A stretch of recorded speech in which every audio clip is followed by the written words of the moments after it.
بسم اللہ الرحمن الرحیم۔ میرے بھائی اور بہنوں، السلام علیکم۔ آج کے سبق میں ہم اعلیٰ ظرف انسان کی دوسری نشانی کے متعلق سیکھیں گے۔ میرے بھائی اور بہنوں، آپ نے حضرت جنید بغدادی رحمہ اللہ کا نام تو سنا ہوگا۔ حضرت جنید بغدادی رحمہ اللہ علیہ درویش بننے سے پہلے، اللہ کا ولی بننے سے پہلے بغداد شہر کے جانے مانے پہلوان ہوا کرتے تھے۔ کوئی مقابلہ ایسا نہ ہوتا جس کو وہ نہ جیتتے۔ ایک بار ایسا ہوا کہ ایک شخص بغداد شہر میں آیا جو کہ کمزور تھا، جسمانی طور پر نحیف تھا، اور اس نے شہر میں آ کر یہ اعلان کیا، اس چیز کا دعویٰ کیا کہ میں جنید بغدادی کے ساتھ مقابلہ کرنے آیا ہوں۔ جب لوگوں نے یہ بات سنی تو وہ بہت زیادہ حیران ہو گئے کہ کہاں جنید بغدادی پہلوان اور کہاں یہ کمزور سا شخص۔ جب یہ بات بادشاہ وقت نے سنی تو اس نے اس کو اپنے پاس بلوایا اور پوچھا کہ تم کیا کہتے ہو؟ اس نے کہا، بادشاہ سلامت، میرے پاس ایک ایسی ٹیکنیک ہے جس کے ذریعے سے میں جنید بغدادی کو زیر کر سکتا ہوں، اسی لیے آپ مقابلہ کروائیں ہمارے درمیان۔ بادشاہ نے اس شخص کا اعتماد دیکھ کر مقابلے کا اعلان کروا دیا، اور جب مقابلے میں دونوں آمنے سامنے آئے تو اس شخص نے حضرت جنید بغدادی کو کہا کہ اے جنید، ذرا قریب آؤ، میں تمہیں ایک بات کہنا چاہتا ہوں۔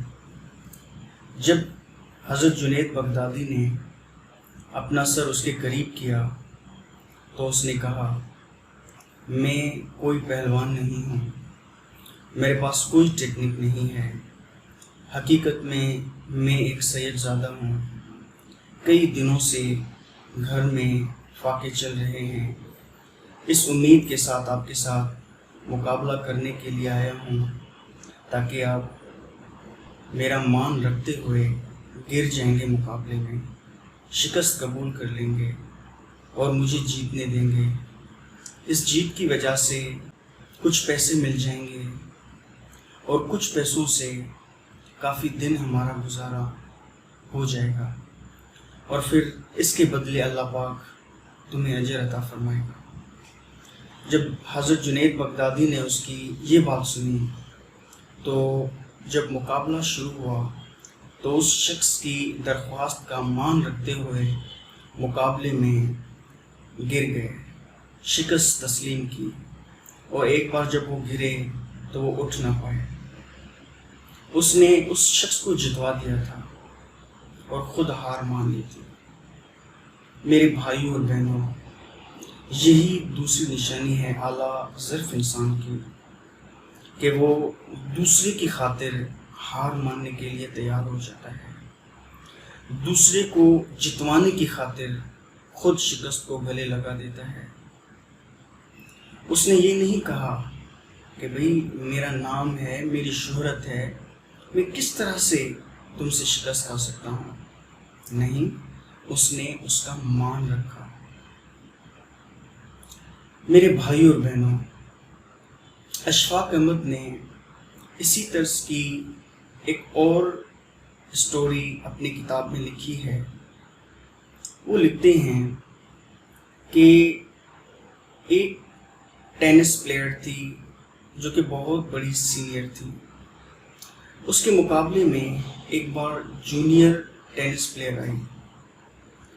جو سینئر تھی اس کو غرور تھا کہ میں تو سینئر ہوں، میں تو ویسے ہی جیت جاؤں گی، اور اس نے اس जूनियर को हल्का लिया, और जब मुकाबला हुआ तो उस मुकाबले में वो जो जूनियर थी वो जीत गई और वो जो सीनियर थी वो हार गई। वो जो सीनियर टेनिस प्लेयर थी उसने अपनी शिकस्त देखी तो फिर धाड़े मारकर रोने लगी कि ये क्या हो गया मेरे साथ। मेरे भाइयों और बहनों, जब उस जूनियर टेनिस प्लेयर लड़की ने देखा कि उसकी हरीफ जो है वो रो रही है शिकस्त के बाद, तो उससे रहा ना गया। उसने अपना रैकेट फेंककर दौड़कर उसको गले लगा लिया और उसके साथ रोने लगी।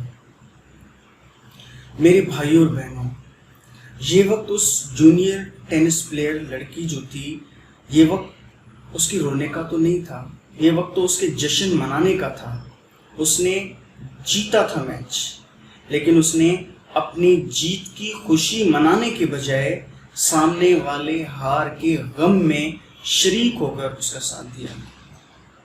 मेरे भाइयों और बहनों, ये कोई आम सा इंसान नहीं कर सकता, ये सिर्फ और सिर्फ वही इंसान कर सकता है जो बहुत बड़ा ज़र्फ रखने वाला हो। मेरे भाइयों और बहनों, इसी तरह का एक बंदा मुझे लॉकडाउन में मिला, जिसमें भी मुझे इन दो वाक़यात की खुशबू महसूस हुई। वो कौन था? वो एक 19-20 बरस का लड़का था जो कि यतीम था, और वो एक दुकान चलाता था। दुकान क्या थी? बस एक पुरानी सी छोटी सी यानी झोंपड़ी टाइप पे थी, बहुत ही पुरानी। दरवाज़ा लगा हुआ था उसको, लोहे का, कच्चा दुकान था, ईंटों का बना हुआ। मेरे भाई और बहनों, आपको पता है लॉकडाउन में सारी दुकानें, सारे शॉप्स, बाज़ारें बंद हो गई थी। उस लॉकडाउन की वजह से उस लड़के ने भी अपनी दुकान बंद कर रखी थी, लेकिन उसका काम फिर भी चल रहा था। आपको पता है, जो कस्टमर्स हैं उनको पता होता है कि दरवाज़ा तो बंद है लेकिन बंदा आसपास है, और फिर जब कस्टमर आता है तो फिर दरवाज़ा खोलकर उसको वो सामान दे दिया जाता है। इस तरह से चल रहा था काम लॉकडाउन के दौरान। तो उस दुकान के बाहर उसने पंक्चर का भी सिस्टम रखा हुआ था। जो मोटरसाइकिलें वगैरह या चिंचियाँ वगैरह पंक्चर होती हैं तो उनको उनके बनाने का भी उसने एक सिस्टम बनाया हुआ था। तो मैंने उसे कहा कि भाई चलो दुकान तो बंद है, तुम ये सिस्टम क्यों नहीं चलाते? ये तुम्हारा पंक्चर का है, वो भी ठीक ठाक चल सकता है, तुमने इसको क्यों रोका हुआ है? तुम इसको खोलो। अगर कोई आती है, कोई चिंची आती है, कोई मोटरसाइकिल आता है तो आप उसका पंक्चर बना सकते हैं। और ये तो जो पंक्चर बनाने का सामान ये दुकान के बाहर ही पड़ा है। उसने कहा कि भाई बात दरअसल ये है कि पड़ोस में एक और दुकान है और वो भी पंक्चर की ही है। अब अगर मैं पंक्चर का काम भी अभी करने बैठ जाऊंगा तो उसका काम डिस्टर्ब हो जाएगा, लेकिन अगर मैंने बंद किया हुआ है दुकान पंक्चर का तो जो भी ग्राहक जाएगा वो उसी दुकान पर जाएगा। क्योंकि मेरे तो कुछ ना कुछ फिर भी जो फ्रिज वगैरह में बना रहा हूँ दुकान में, कस्टमर आते हैं, हमें लेकर जाते हैं, हम वो बनाते हैं, उससे हमारा गुजर सफ़र हो रहा है। लेकिन वो जो बंदा है पड़ोस वाला, उसका तो एक ही ज़रिया है और वो है पंक्चर की दुकान। दुकान तो नहीं है, बस वैसे ही फुटपाथ पे वो रखा हुआ है। अब उसके मुकाबले में मैं यहाँ से काम शुरू कर दूँ तो वो बेचारा डिस्टर्ब हो जाएगा, इसीलिए उसको मैं डिस्टर्ब नहीं करना चाहता। वो भले चलाए, मेरा काम बंद रहेगा। तो मेरे भाई और बहनों, मुझे उस लड़के में भी वही खुशबू नज़र आई थी, आला ज़र्फ़ की खुशबू नज़र आई थी। उसने वक्ती तौर पर अपना नुकसान बर्दाश्त किया, क्योंकि अगर वो खोलता تو اس کے بھی اس لاک ڈاؤن میں 200 300 500 روپے بن جاتے، لیکن اس نے ان 200 300 500 روپے کی قربانی دی کس کی خاطر؟